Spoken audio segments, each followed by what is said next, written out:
গরুর মাংস, ডিম ভর্তা, চিংড়ি মাছ, টমেটোর ভর্তা, ধনিয়া পাতার ভর্তা, এগুলি মেহেদি ভাবি বানাই নিয়ে আসছে।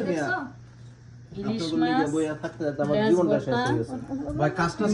মরিচ ভর্তা, করলা ভাজি, চিংড়ি মাছের ভর্তা, টমেটোর ভর্তা, মুরগির মাংস, আলু ভর্তা, ডিম ভর্তা, বেগুন ভর্তা, ডাল চচ্চড়ি, তারপরে কি ডালের বড়া, নিরামিষ, মুরগির কোরমা, ঘন ডাল, গোলাপ জাম, পানি ভাত, শুকনা ভাত, এগুলো হলো দুলাল ভাবি বানাইছে।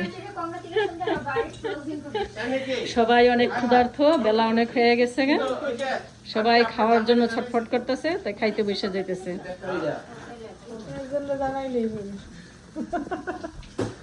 আরে